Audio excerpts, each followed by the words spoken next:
নমস্কার বন্ধুরা, আপনারা সবাই নিশ্চয়ই ভালো আছেন।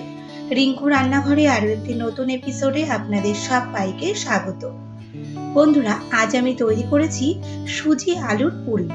পুজোর সময় সকালের ব্রেকফাস্ট এটা দিয়েই কিন্তু শুরু করতে পারেন। খুব তাড়াতাড়ি এবং সহজে যাতে হয় সেইভাবেই আমি আজ সুজি আলুর পুরি তৈরি করে দেখাবো। আশা করি আপনাদের ভীষণই ভালো লাগবে, তাই আমার সাথে শেষ পর্যন্ত থাকার অনুরোধ রইল। এটা বানানো এমন কিছুই না। প্রথমে নেব 2 কাপ পরিমাণে সুজি, তারপর আমি এর সাথে নিচ্ছি 2 কাপ গরম জল। বন্ধুরা, গরম জল দেওয়ার চেষ্টা করবেন, তবে সুজিটা বেশ ভালোভাবে ফুলে উঠবে। আর যদি সময় কম থাকে সেক্ষেত্রে ঠান্ডা জল দিয়েও আপনারা এটা ভিজিয়ে রাখতে পারেন। এখন জলের সাথে সুজি ভালো করে মিশিয়ে নেব।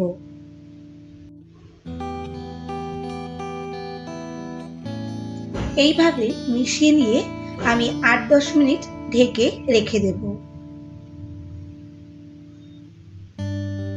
8-10 মিনিট পর এখন আমি ঢাকনাটা তুলে সুজিটাকে আবারও একটু স্পুনের সাহায্যে ঘেটে নিচ্ছি। দেখুন বন্ধুরা, সুজি জলটাকে সোক করে নিয়েছে আর সুজিও অনেকটা ফুলে গেছে। এখন আমি এর মধ্যে আগে থেকে করে রাখা 3টে মাঝারি সাইজের আলু সেদ্ধ করে ম্যাশ করে দিয়ে দিচ্ছি।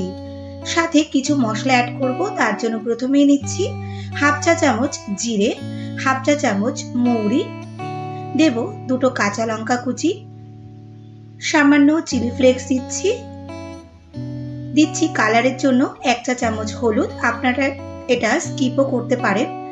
1/2 চা চামচ লঙ্কার গুঁড়ো দিয়েছি, দিচ্ছি 1/2 চা চামচ ভাজা জিরে গুঁড়ো, 1 চা চামচ চাট মশলা, 1/2 চা চামচ দিচ্ছি জোয়ান। যেহেতু এটা তেলে ভাজা হবে তাই খেতে যেরকম সুস্বাদু হবে তার সাথে আমাদের মনেও রাখতে হবে যেন পেটে কোনো ডিস্টার্ব না হয়। এর জন্যই এখানে আমি জোয়ানটা দিয়েছি। সাথে দিয়েছি সামান্য একটু কসুরি মেথি। কসুরি মেথিটাকে একটু ক্রাশ করে দিচ্ছি। আর এর আগে দিয়েছি 1 মুঠো ধনেপাতা কুচি। এখন সবকিছু আমি একসাথে মেখে নেব। আলু ও সুজিটাকে প্রথমে আমি এইভাবে মেখে নিচ্ছি।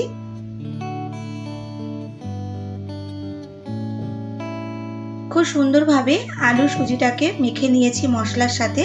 এখন আমি হাতটা পরিষ্কার করে এর মধ্যে দিচ্ছি 2 কাপ পরিমাণে আটা। আপনারা চাইলে এটা কিন্তু আটা ময়দা মিক্সড করেও নিতে পারেন, তবে হেলথের দিক থেকে বিচার করে যদি খেতে চান সেক্ষেত্রে আটা দিয়ে এটা করলেই বেশি ভালো হবে। তারপর সাথে দিলাম স্বাদ অনুযায়ী লবণ, 1/2 চা চামচ চিনি আর দিয়েছি 1 টেবিল চামচ পরিমাণে সয়াবিন তেল। এখন আটার সাথে সবকিছু মেখে একটা ডো তৈরি করে নেব। বন্ধুরা, আমার রান্নাগুলি আপনাদের কেমন লাগে সেটা কমেন্টে লিখতে কিন্তু একদমই ভুলবেন না। আর যেসব বন্ধুরা এখন আমার চ্যানেলটি সাবস্ক্রাইব করেননি তাদের কাছে রিকোয়েস্ট করব আপনারা আমার চ্যানেলটি সাবস্ক্রাইব করে আমার পাশে থাকবেন।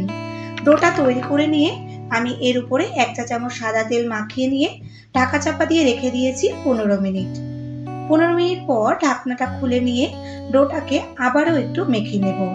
ঢাকা দেওয়াতে দেখুন বন্ধুরা এটা কতটা সফট হয়ে গেছে।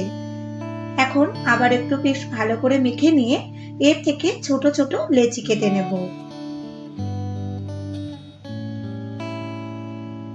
ঠিক যেরকম আমরা পুরি তৈরি করি সেই রকমই আমি লেচি কেটে নিচ্ছি। লেচিগুলো হাতের তালুর মধ্যে নিয়ে বেশ ভালো করে পাকিয়ে নিচ্ছি।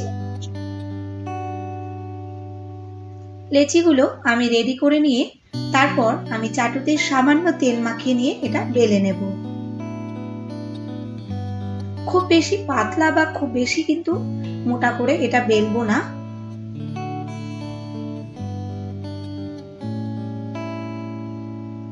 একটা পুরি আমার তৈরি করা হয়ে গেছে। একইভাবে আমি আরো একটা বেলে আপনাদের দেখিয়ে দিচ্ছি। আর বন্ধুরা, পুরিগুলো বানাতে বানাতে আমি বেশ কিছুটা পরিমাণে সয়াবিন তেল কড়াইতে বসিয়ে গরম করে নিয়েছি। এখন একটা একটা করে ভাজবো আর একটা একটা করে বেলে নেব। বন্ধুরা, আপনারা যারা আমার সাথে আছেন তাদের জানাই অসংখ্য ধন্যবাদ এবং এইভাবে আমার পাশে থাকুন, এটাই আমি আপনাদের রিকোয়েস্ট করব। দেখুন বন্ধুরা, এটা কতটা সুন্দর হয়েছে। বন্ধুরা, আমি আজ ফার্স্ট টাইম এটা তৈরি করছি। কতটা দেখতে ভালো হয়েছে জানি না, তবে খেতে কিন্তু ভীষণই টেস্টি হয়েছে।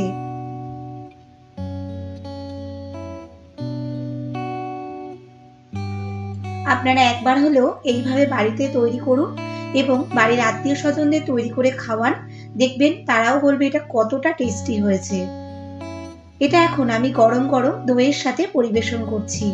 আপনারা যে কোনো চাটনি কিংবা সসের সাথেও এটা পরিবেশন করতে পারেন, দুর্দান্ত হয় খেতে। বাড়িতে এইভাবে একবার সুজি আলুর পুরি করে খেয়ে দেখুন, দেখবেন অন্য কোনো পরোটা কিংবা লুচি খেতে আর মন চাইবে না। ভালো লাগলে একটা লাইক করে দেবেন, সাথে শেয়ার করে দিন আপনার পরিচিতদের কাছে। বন্ধুরা, এখন তাহলে আসি। আপনারা সবাই ভালো থাকবেন, সুস্থ থাকবেন। দেখা হচ্ছে আরো একটা নতুন এপিসোডে।